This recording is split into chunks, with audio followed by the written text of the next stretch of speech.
à tous, mesdames, messieurs. Politisation de l'administration, si vous préférez, forte influence du politique sur l'administratif, relevée par nombre d'études comme l'une des gangrènes qui met à mal la croissance économique du Bénin et entrave continuellement son développement. Elle constitue l'un des chantiers phares sur lequel Patrice Talon, sous le label Rupture pour un nouveau départ, était très attendu et le demeure sans doute encore. Des réformes pour rompre avec un passé peu glorieux, plus aucun doute, aucun secteur n'y échappe. Mais après pratiquement 3 ans de gouvernance, que dire de ce chantier aussi abstrait que complexe? Toujours en friche, relativement déblayé, au tout reste à faire. Mesdames, Messieurs, ce sont là autant de questions qui auront à meubler ce numéro de votre émission 100% Bénin. Et nous allons nous y attarder, et ce sera avec 2 enseignants, l'un à te politique, l'autre à politique. Un regard croisé donc autour du thème politisation de l'administration au Bénin, le mal, grandeur, nature, sous le régime Talon ou un triste souvenir sous la rupture. À ma gauche, déjà sur ce plateau, Gildas Toyi, enseignant du secondaire. Il est le secrétaire général de la Ligue des leaders du littoral certifié PT et membre fondateur de l'Union progressiste, l'une des formations politiques soutenant les actions du chef de l'État. Gildas Toyi, bonjour. Bonjour à vous, Joël. Et bonjour aux amis téléspectateurs. C'est un honneur pour nous d'être dans vos locaux.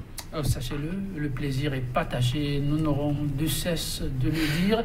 Ce plateau est à tous, aucune condition remplie pour y être. La parole, elle est également libre. Une fois encore, merci de répondre à notre invitation. En face de vous, un collègue à vous, Valentin Ogomola.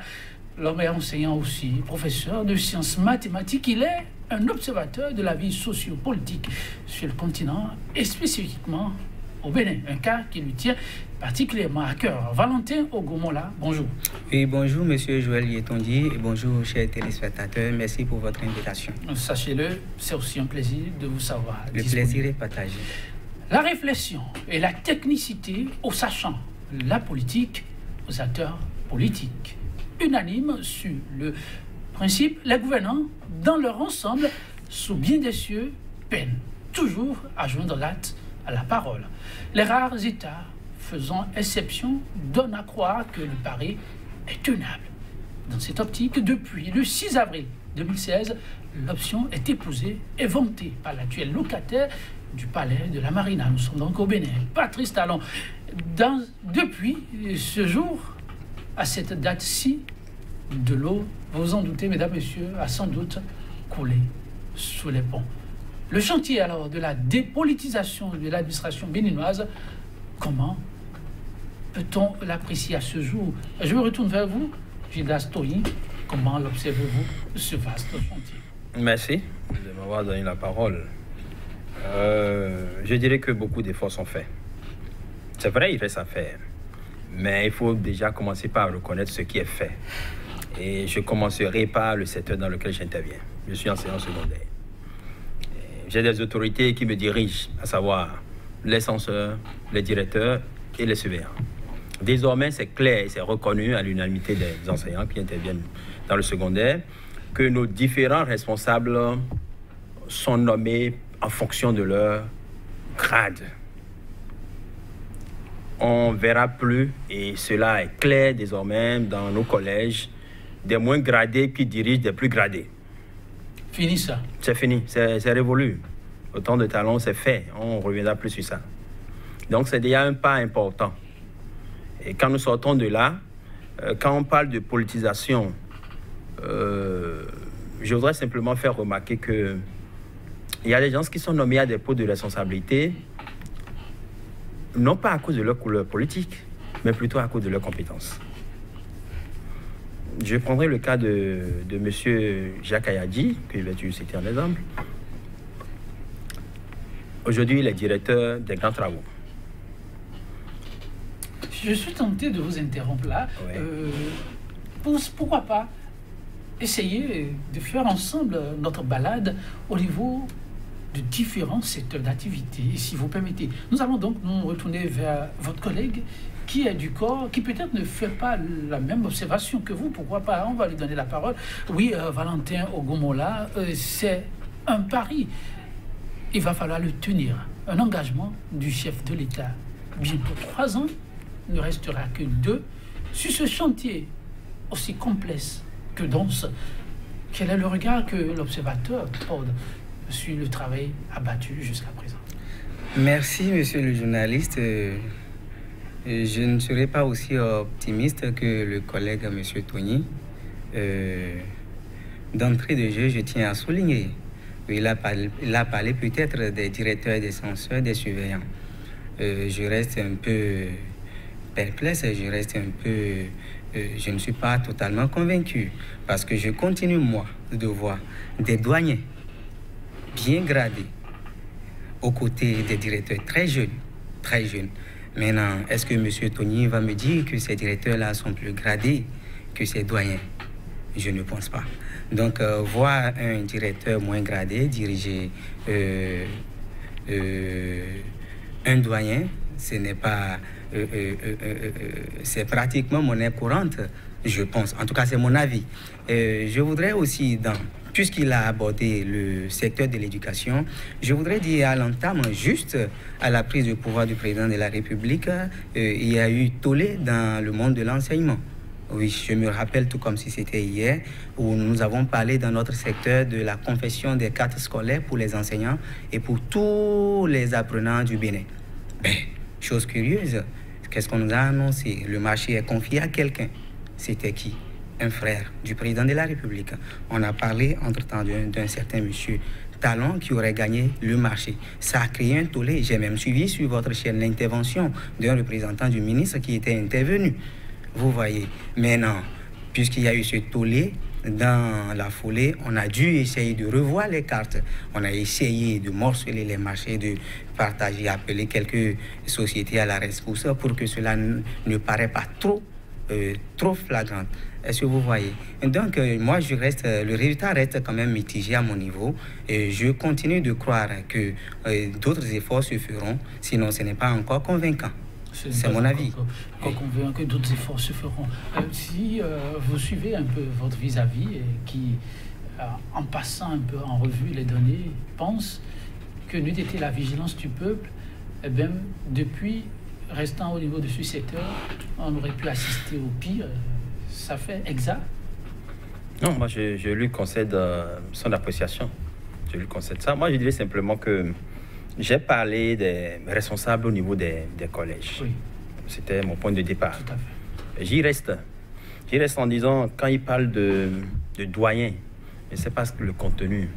Je ne sais pas quel est le sens qu'il donne au mot doyen. Est-ce que c'est en fonction de l'âge ou en fonction des diplômes?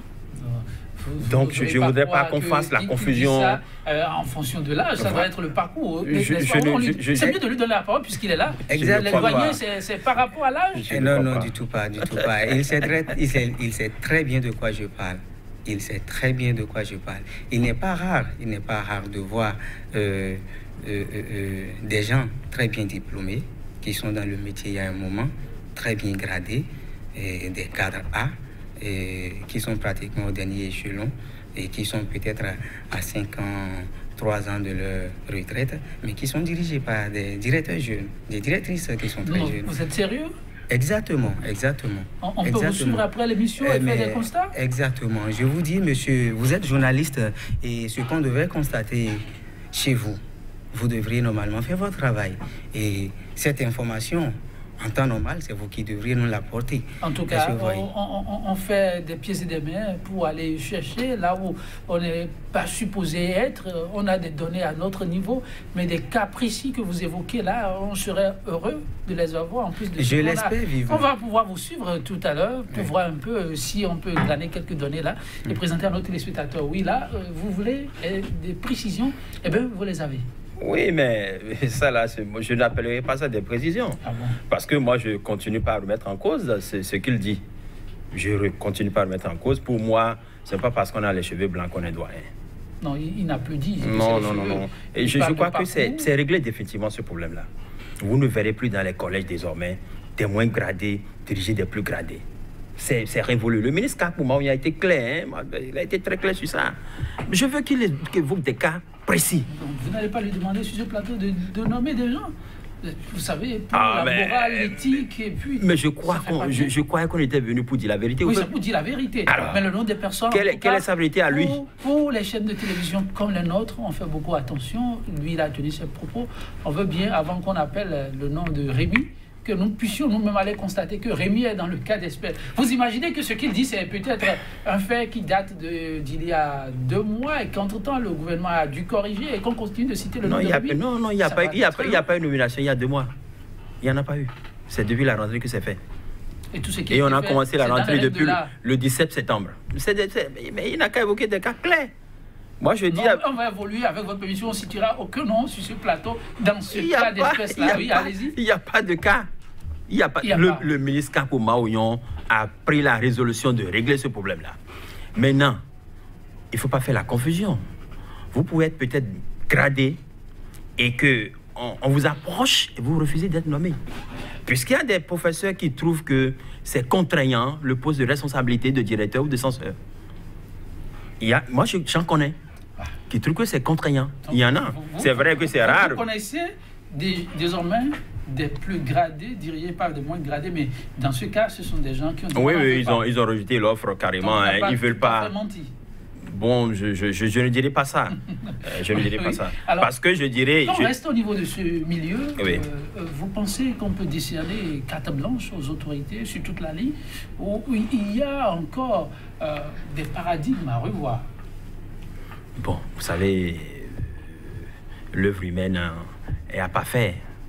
Donc, je reste dans la posture de... Il y a peut-être de petites coquilles qu'on peut corriger. Tout est perfectible dans la vie. Donc, mais pour l'essentiel... Non. Si on doit prendre les statistiques, je crois qu'on est à plus de 80 voire 85% de travail bien fait.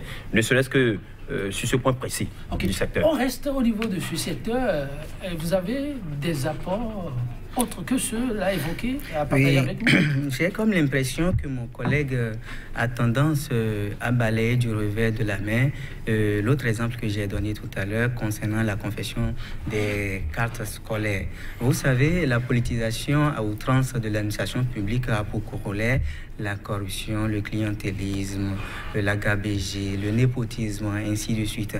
Donc, quand vous prenez ces fléaux, ce sont pratiquement les mêmes choses, vous voyez. Et donc, avec tout ce que nous avons connu, tout l'engouement suscité par l'élection du président de la République, M. Patrice Talon, que je respecte beaucoup, et moi, je voudrais bien qu'il réussisse. Je voudrais bien qu'il réussisse son mandat. Il faudrait que nous, jeunes, nous l'aidions à réussir. Il faudrait qu'on dise au président de la République, Monsieur le président de la République, tel que lui aussi, il a l'habitude de le dire, il faut avoir le courage de le dire. J'aime quand il dit ça, il faut le lui dire. Vous voulez dire que Gildas et les siens ne lui disent pas la vérité? Oui, exactement, puisque lui-même, il vient de reconnaître son tort. Il a dit au premier abord qu'il n'y en avait pas. Il n'y en avait pas. Mais après, il a nuancé. Vous voyez, donc si je n'étais pas intervenu pour dire qu'il y en a, donc mon collègue aurait passé sous silence ces états de choses. Donc dire que ça n'existe plus, ce n'est pas tout à fait vrai. Et maintenant, ceux qui n'ont pas été nommés, et dont il a parlé tout à l'heure, où il a dit que ça pourrait être le fait que ceux-là trouvent que c'est un peu contraignant et qu'ils sont peut-être un peu fatigués, qu'ils ne voudraient pas de ces gens de poste, mais allons les questionner pour savoir. Donc moi, je ne voudrais pas parler en leur nom. Vous ne voudrez pas parler en leur nom? Moi, je l'ai fait. Oui. Je l'ai fait. C'est la réponse que je vous sais comme ça. Ils ne veulent pas. Parce que quand vous êtes censeur, vous êtes là tous les jours avant 7 heures. Et vous rentrez tous les jours après 19 heures. C'est contraignant. Nous allons rester avec votre permission au niveau du secteur de l'enseignement dans son ensemble. Évoquer peut-être avec votre permission un cas qui aura fait couler assez d'encre et de salive ces dernières semaines. Ce sont des cas de nomination au niveau des entités universitaires. Ce cas, quand vous les prenez, comment avez-vous suivi et vécu tout le tollé que ces cas de nomination ont eu à susciter? Non, bon, je l'ai suivi comme tout citoyen, mais j'ai mal l'étude des faits. Puisque, à écouter le ministre, c'est que c'est une mesure transitoire. le temps que le Conseil national de l'éducation ne soit mis en place et que la refonte totalement du système éducatif du primaire à l'université soit faite et pour que des résolutions soient prises par ce Conseil national de l'éducation. Donc c'est juste pour un laps de temps. Et lorsqu'il y en a des universités qui disent que c'est juste un prétexte parce que cette nomination transitoire n'est pas la panacée, on aurait pu trouver une autre mesure, qu'est-ce que vous répondez? Bon, c'est l'approche que le gouvernement a trouvée. C'est l'approche du gouvernement. On fait avec et attendons que le conseil soit installé et on va voir les décisions que le conseil va... Vous n'êtes pas peiné quand on prend certains profils, dont celui qui singulièrement a fait bouder certains, le doyen, l'actuel doyen au niveau de la FADES, qui aurait une casquette purement politique, même s'il a des bases arrières techniques. Vous ne trouvez pas qu'on aurait pu carrément choisir quelqu'un d'autre pour ne pas nourrir la polémique, par exemple? Bon, c'est un cas, hein? C'est un cas isolé. Pour moi, je n'en fais pas un événement. Pas oui, du tout, pas du tout. Ces cas de nomination, vous, certains ont donné beaucoup de lecture à ça. Pensez-vous qu'il faille s'attarder sur ce qui s'est fait lorsqu'on sait que l'autorité a clairement signifié, comme l'a dit votre vis-à-vis, que c'est juste une mesure transitoire? J'ai tendance à croire que mon collègue, M. Tony, banalise les faits de la République. Vous savez, l'université, c'est le laboratoire même du développement. Dans les pays qui se respectent, c'est de l'université que partent les grandes décisions, parce que là-bas, c'est le haut lieu du savoir. Les décisions sont mûries là-bas. Il y a des études scientifiques qui se font. On ne fait pas de n'importe quoi avec les universitaires. Vous savez, c'est vrai, certains sont arrivés au terme de leur mandat à la tête des différents départements. On n'en dit ce qu'on ne vient pas. Il y a une réforme en cours. Le président de la République devrait agir. Mais le président de la République avait la latitude, la possibilité de laisser ceux qui sont là en place pour qu'ils, jusqu'à la fin, pour qu'on puisse voir comment procéder. La réforme n'est pas encore à son terme. C'est vrai, certains sont au terme de leur mandat, d'autres non. Parce qu'il y a certains qui menacent même de saisir la justice. C'est l'affaire pour votre gouvernement. Voilà, exactement. Donc ça pose un problème. L'individu, bon, le professeur, je ne veux pas parler d'individu, le professeur agrégé, le professeur d'université qui est en poste et qui se voit déchargé alors qu'il a un mandat légal. Il a un mandat légal.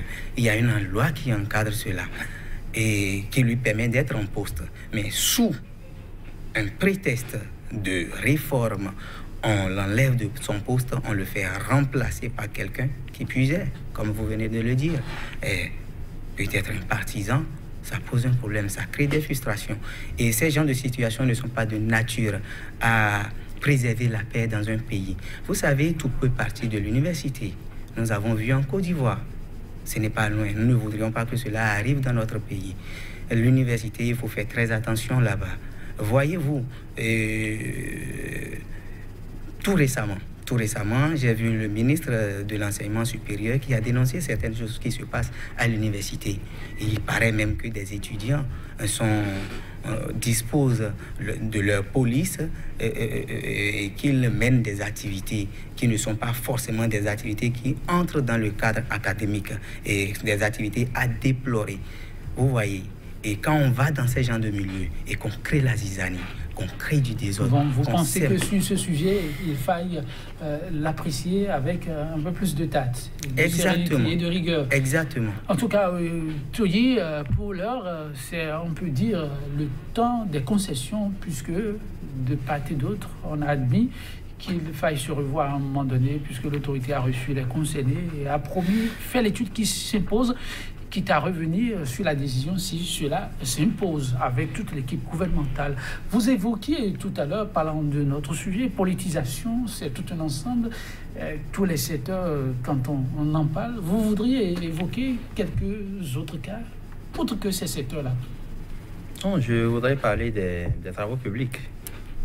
J'évoquais le cas de Jacques Ayadji, ce jeune avec tout ce qu'il a comme bagage technique, qui est promu à ce poste-là de directeur des grands travaux.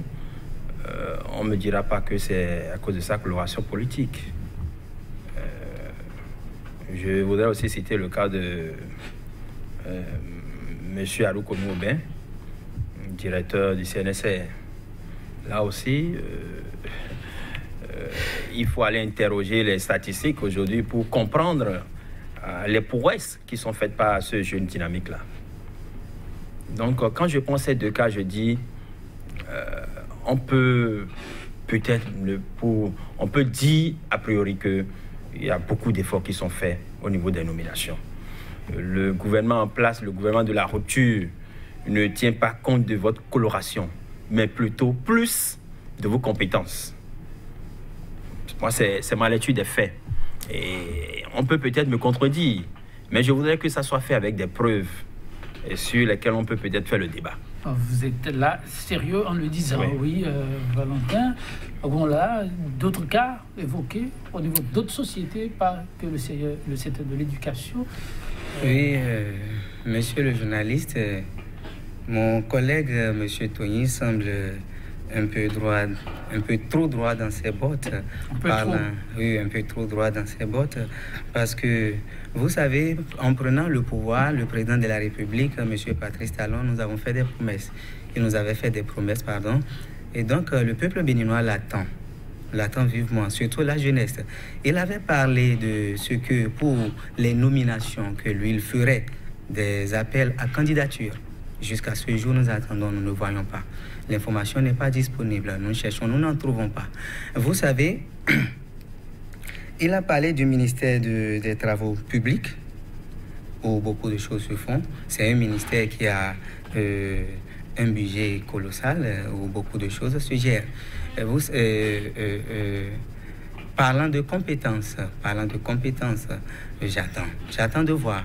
Maintenant, le ministre de ce secteur, M. Seydou Alassane, il me semble, si je ne me trompe, c'est un médecin. C'est un médecin qui gère les travaux publics. Moi, en tout cas, ça me gêne. Je ne sais pas si, en plus d'être médecin, s'il a une formation professionnelle qui lui permet de prendre en charge ce secteur, parce que c'est un secteur hautement sensible où il faut faire des projections, il faut pouvoir manager ce qu'il faut. Je ne sais pas ce qu'un médecin irait chercher dans ce domaine-là. En tout cas, moi, personnellement, ça me pose problème. Si ce n'est pas les différentes discussions de couloir qui ont permis à ce que le ministre soit là, ça me pose problème personnellement. Je ne voudrais pas. J'aurais peut-être préféré que M. Tony me dise qu'il préfère M. Ayadi à un poste parce qu'il est technicien des travaux publics. Je serais d'accord. Maintenant, qu'est-ce qui a fait que monsieur, puisqu'il est directeur des infrastructures, qu'est-ce qui a fait qu'on ne l'a pas mis là-bas? Est-ce que lui, sur le plan politique, ne représente pas assez? Est-ce qu'à un moment donné, les tractations politiques ont joué en la faveur du ministre qu'en faveur de M. Ayadi? Je ne saurais le dire. Est-ce que vous comprenez? Donc, à ce niveau, nous ne pouvons pas clairement établir. Ça pose un problème. Monsieur Tony semble dire que tout va bien. Je ne pense pas, parce que quand je prends, par exemple, le RAVIP, le directeur en question, c'est qui? Je me suis demandé, est-ce qu'à un instant, monsieur Tony s'est posé des questions? C'est monsieur Guédégui. Bien sûr.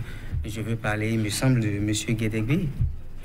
Et pourquoi il devrait se poser des questions? Voilà. Vous savez, monsieur Guédégui, comme en période électorale, nous avons entendu que la mère du président de la République porte le même nom. La mère du président de la République... oui, mais c'est pas le lien. Eh bien, vous savez, nous dénonçons un fait. Le président de la République nous a promis quelque chose. Il a dit que lui, il ferait appel à candidature pour les nominations aux différents postes. Maintenant, nous avons des cadres au Bénin. Est-ce que ces gens-là vont compétir? Est-ce que M. Ayadi est comparé à d'autres jeunes au Bénin? Est-ce qu'il n'y a pas d'autres jeunes compétents? Vous savez, Monsieur le Président de la République a suscité beaucoup d'espoir pour la jeunesse béninoise. Les jeunes attendent et veulent que leur pays, finalement, décolle. Que ça ne soit pas seulement ceux qui ont soutenu le Président de la République et qui soient récompensés. Les jeunes attendent de travailler. Avant de vous donner la parole, pourquoi l'appel à la candidature n'a pas prospéré, semble-t-il, Valentin Ogumola? Vous percevez aussi cela, parce qu'au-delà de tout, vous êtes aussi un observateur, mais vous percevez cela comme un handicap pour ce chantier, combien important quand même, pour la relance de la question du développement? Non, je ne saurais dire sur ce plateau pourquoi l'appel n'a pas prospéré. Mais je voudrais simplement souligner un fait. Et je reste constant sur ce que vous soulignez. Moi, je voudrais qu'on juge plutôt les gens par rapport aux résultats que par rapport à d'autres considérations. Les autres variables ne m'intéressent pas si tant. Parce que quand vous êtes à un poste de responsabilité de la République, ce qui compte pour l'État, pour le peuple, ce sont les résultats. C'est à cela. Nous devons nous en tenir à cela. Vous n'êtes pas parfois perturbé d'observer qu'il y a des compétences avérées qui peuvent bien le faire, mais qui ne sont pas forcément sollicitées. Et aussi, le problème de la parole donnée, il a évoqué tout à l'heure le président qui aurait pris des engagements, qui aurait dit, bon, tout se fera, je suis appelé à la candidature. Vous ne savez pas pourquoi ça n'a pas prospéré. Je ne peux pas le dire. Est-ce que ça ne vous embête pas un peu que l'on ne puisse pas le faire de la sorte, pour permettre peut-être, même à l'inconnu, de pouvoir postuler et peut-être... C'est vrai que c'est une approche appréciable. Maintenant, quelles sont les pesanteurs qui ont fait que le régime n'a pas encore fait cette option? Sur ce plateau, je ne saurais le dire. Ce que je sais, et je voudrais que les Béninois retiennent, que nous jugions nos responsables, nos dirigeants, nos décideurs, ceux qui ont le pouvoir de décision sur leurs résultats. Il a évoqué un cas, le cas du ministre des TP, qui n'est peut-être pas du domaine. Mais est-ce que, pour le moment, on lui reproche des choses? Je me rappelle quand on avait nommé le ministre de l'Intérieur, on a chanté un peu partout qu'il n'est pas de la sécurité, qu'il serait un ingénieur agronome qui ne pourra rien faire. Mais après 3 ans, est-ce qu'il n'y a pas la quiétude pour les Béninois?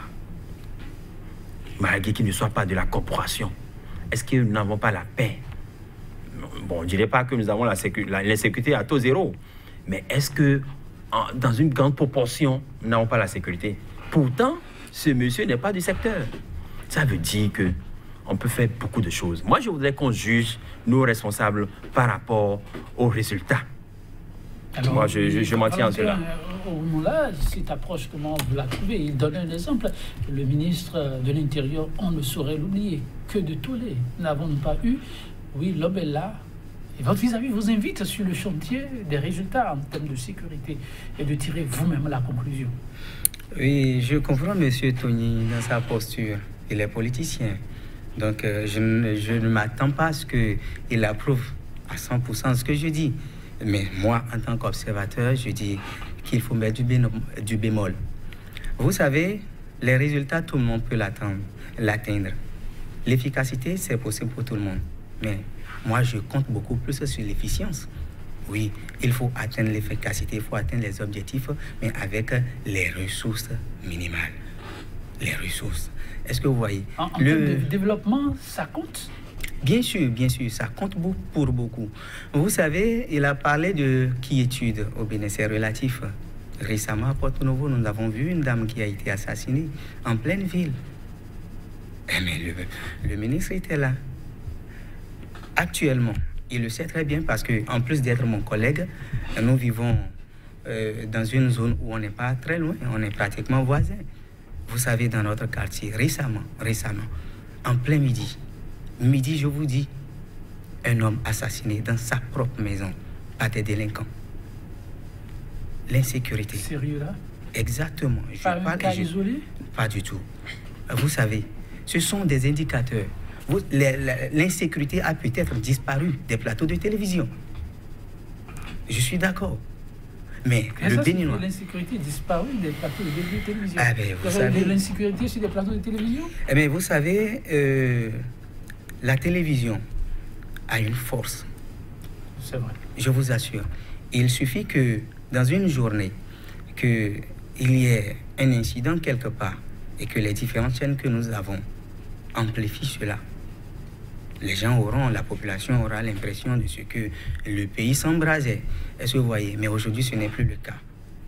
On a même des difficultés à avoir l'information par rapport aux différents cambriolages, les différentes poches de sécurité qu'il y a dans notre pays. Alors, il se passe quoi?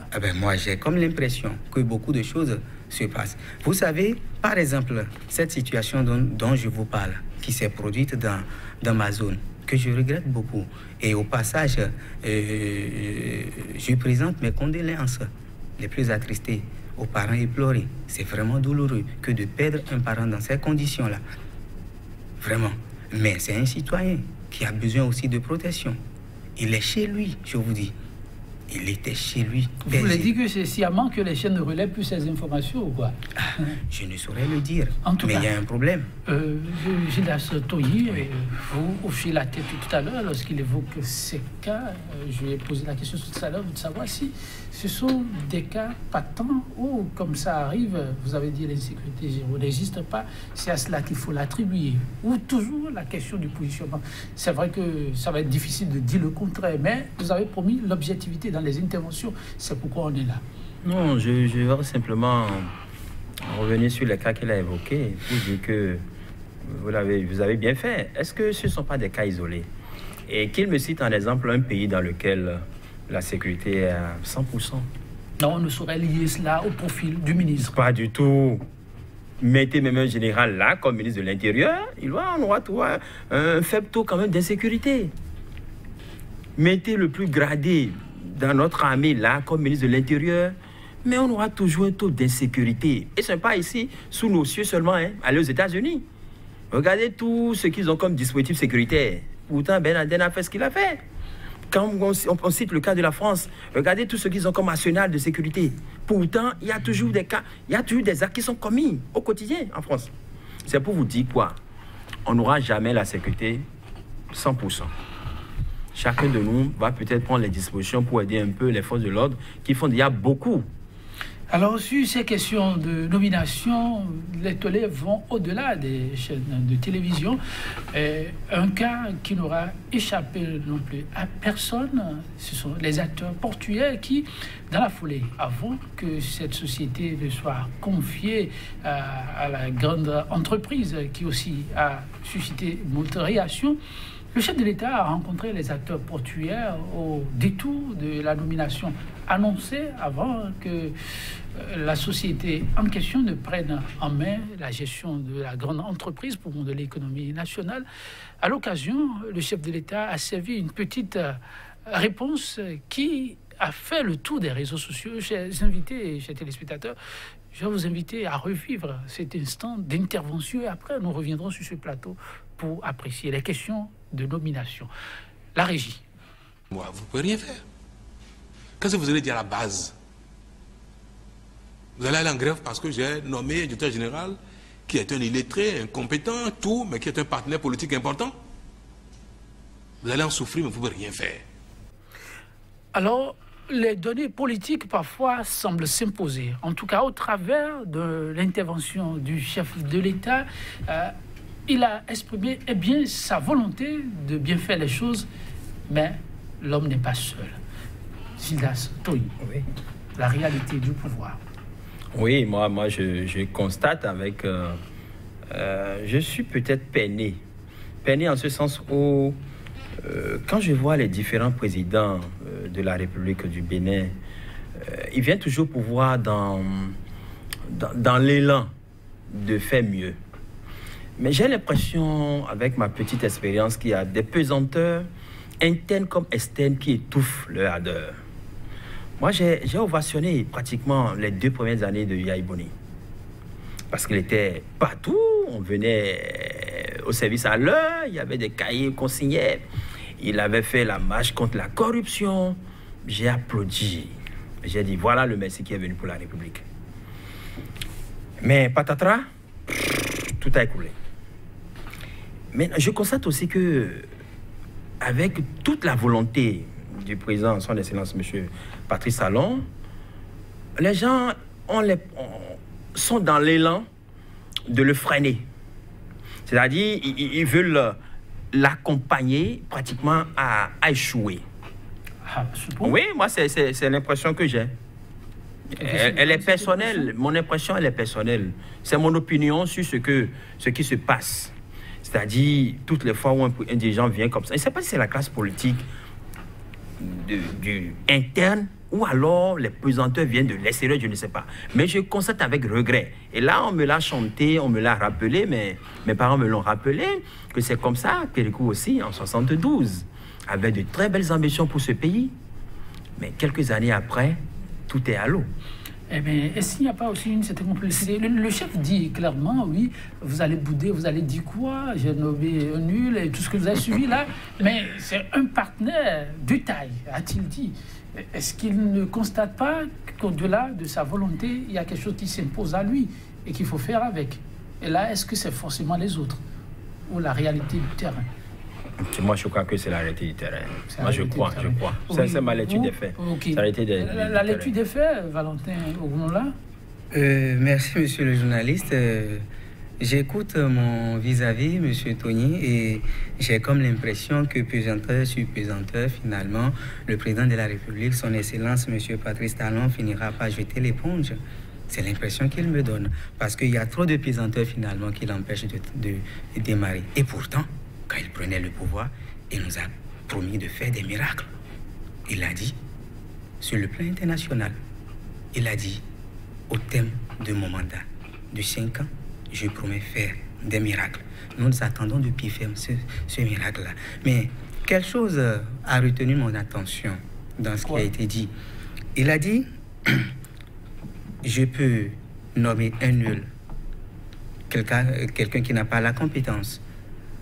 Et parce qu'il est un partenaire politique important, je le mets quand même là. Vous allez en souffrir, mais vous ne pourrez rien faire. J'analyse ça sur 2 plans. Le premier plan, c'est que je nomme quelqu'un qui est nul, incompétent, peut-être qui n'est pas du domaine, qui ne sait pas de quoi il s'agit, je le nomme quand même. J'ai parlé tout à l'heure de quelqu'un qui n'était pas à sa place, un médecin qui se retrouve au ministère des Travaux publics. Monsieur Tony me l'a reproché. On est d'accord. Mais j'ai comme l'impression que le président de la République, sur ce plan-là, revient quand même, et il me rejoint en quelque sorte. Il ne peut pas nommer quelqu'un qui ne sait pas de quoi il s'agit dans ce domaine hautement sensible. Donc, c'est ce qu'il a dit. C'est ce qu'il a dit. Mais pourtant, au ministère de l'Intérieur, nous avons un agronome. Au ministère des Travaux publics, nous avons un médecin. Mais pourquoi est-ce qu'on ne peut pas placer un géographe au port autonome de Cotonou? Si on a déjà placé un agronome au ministère de l'Intérieur, si on a déjà placé un médecin au ministère des Travaux publics, c'est qu'on peut placer aussi un géographe au port autonome de Cotonou. On a refusé cela. J'ai comme l'impression que dans cette démarche-là, il y a de 2 poids, 2 mesures. Et cela laisse un arrière-goût amer. J'ai comme l'impression qu'il y a anguille sous roche. Il y a quelque chose qu'on ne nous a pas expliqué. Le deuxième plan, c'est que vous allez en souffrir, mais vous ne pourrez rien faire. Vous savez, dans cette affaire, les cadres ont dit qu'il y a une commission qui a travaillé, qu'il y a des experts qui ont été désignés. Il y a 2, il me semble, du côté des travailleurs et de la direction. Il y a un choisi par le gouvernement. J'ai suivi l'élément correctement en ce moment-là. Le président a même dit, parce que les cadres ont dit que le ministre n'était pas d'accord, que le ministre même n'était pas d'accord pour qu'on aille sur ce plan-là. Mais le président dit, ah bon, donc que lui, là, qu'il a compris sur pourquoi ce dossier-là traînait. Est-ce que vous voyez? Donc, pensez qu'on a la science infuse, que tout seul, on peut tout faire, que les avis des autres ne comptent pas, ça pose problème. Tout à l'heure, quand j'étais dans les coulisses, j'ai suivi votre revue de presse. Et bon, à ce qu'il paraît, il y a certaines autorités, des gens nommés par le président de la République qui ont des démêlés avec la justice, qui seraient écoutés par la BEF. Mais en son temps, beaucoup de gens sont montés au créneau pour dénoncer, pour dire, nous connaissons ces gens-là. Nous avons des informations. Monsieur le président de la République, faites attention à qui vous nommez. Le président de la République, pour nommer un cadre, en temps normal, devrait faire en amont une étude. C'est ce qu'on appelle, par exemple, l'enquête de moralité, pour savoir est-ce que celui-là, il est propre. Dans les pays qui se respectent, le président de la République aurait démissionné. Non. Pourquoi? Exactement. Vous savez, les gens sont intervenus. Ils ont attiré l'attention du président de la République. Vous permettez, parce que le temps court, oui, il a dit beaucoup de choses et j'imagine que vous avez des réactions à avoir avant que je pose ma question. Non, celle d'avant-clôture. Non, je n'ai pas de réaction en tant que tel. C'est des choses que nous disons sur les forats au quotidien. Donc, demander au président de la République de démissionner parce qu'il aurait fait ci, il aurait fait ça. Bon, ça c'est des choses qui se disent partout. Hein. Ça, je ne veux pas donner de réplique. Alors, non, je vais vous poser alors ma question. Oui. On est là en train d'aller vers un scrutin majeur. Oui. Bien avant ce scrutin, oui, il y a une scène que certains qualifient de surréaliste. Je ne sais pas quel est votre avis. Tout le monde, ou une certaine formation politique, ont décidé d'aller déjà en campagne prématurément. On a fait des sommations, mais ça continue sur le terrain. Mais le fait qui a retenu l'attention ces temps-ci, c'est qu'il y a des directeurs départementaux qui ont fait des sorties et qui ont appelé les leurs à soutenir le chef de l'État. On a eu le cas récemment au niveau du Molo. La campagne même n'a pas encore été lancée. Pour certains, ça dénote d'un faible comportement au niveau de ces derniers et dans la logique de ce chantier que nous évoquons, la question de la dépolitisation, ce sont des mauvaises graines qu'il faut rapidement extirper. Pour ces cas, est-ce qu'il faut les considérer comme des mauvaises graines ou considérer ça comme un fait lié à un événement temporaire qui peut se comprendre? Bon, pour commencer, je dirais que je n'ai pas eu cette information. Je ne l'ai pas eu. Non, je l'apprends de votre bouche. Okay. Sinon, ce que je sais, puisque la mouvance a mis en place 2 blocs qui ont des logos que le peuple ne connaissait pas. Et non, nous restons, la question ce n'est pas cette campagne précoce qui nous intéresse, comme on est sur le chantier de la dépolitisation, de ces enseignants qui vont directement déjà en campagne, de directeurs, de directeurs départementaux, le temps est malheureusement parti, qui vont à la rencontre des directeurs d'école pour dire on vote tel bloc pour accompagner le chef de l'État. Vous n'avez pas vu, mais je vous porte la nouvelle. De ces comportements, vous pensez-vous qu'il faut les encourager, fermer les yeux là-dessus, considérer que c'est une erreur où il faut les combattre? Non, je voudrais dire que le responsable le responsable est avant tout un homme comme vous et moi. Il peut avoir sa coloration politique.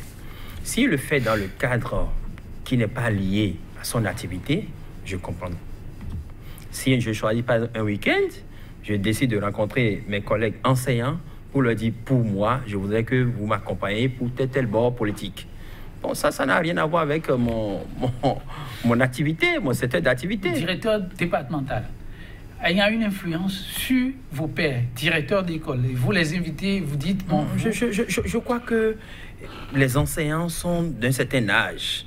Ils ont la maturité, toute la lucidité pour faire un choix. On peut leur porter un discours, c'est à eux d'analyser. Avec leur bagage intellectuel, d'analyser et de faire les choix conséquents qui s'imposent. Valentin Ougunola, sur la question, très rapidement, le temps est complètement parti. Je ne suis pas du tout d'accord avec mon collègue qui pense que le directeur départemental ou un directeur de société publique doit déserter son bureau pour aller se rendre à un meeting politique, rencontrer des gens pour les convaincre de porter le choix sur le président, sur la liste soutenant le président de la République. C'est à déplorer. Ce n'est pas bien. Qu'avons-nous refusé au temps du président de la République, le président Boniaï? Nous avons fustigé cela.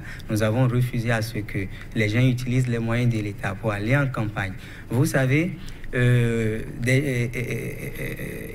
les salaires de ces différents... Le temps est complètement parti, vous excusez, c'est la réalité du temps. Ça va être votre conclusion? Oui, en fait, je pense que le gouvernement de la rupture, jusque-là, nous avons passé 3 ans, mais il y a piétinement. on n'évolue pas. Les promesses n'ont pas tenu j'oublie. Les fruits n'ont pas tenu la promesse des fleurs. Et je voudrais croire que le président de la République va saisir la balle au bon et pourra remédier à cette situation. Gildas Toyi? Non, je dirais simplement au gouvernement de continuer dans le même sens, l'élan qu'il a pris, et que ce qui est fait est déjà apprécié par le peuple, le vrai peuple, et non le peuple sur les réseaux sociaux. Merci à vous, Gildas Toyi. Merci également à vous, Valentin Ogonla. Chers téléspectateurs, oui, on s'en arrête là. 100% Bénin pour le numéro du jour. Ce sera tout. Je vous compagne sur cette citation du grand poète et dramaturge. Ah oui, qu'on ne se présente plus, Voltaire. Je le cite. La politique, elle est à sa source profonde dans la perversité, plus que dans la grandeur de l'esprit humain. Ne pas le savoir, c'est se fouvoyer. Autant faire avec et savoir choisir le bon grain qui faille. Merci et bonne suite de méditation chez vous. Pour 100% Bénin, on se retrouve très bientôt. Au revoir.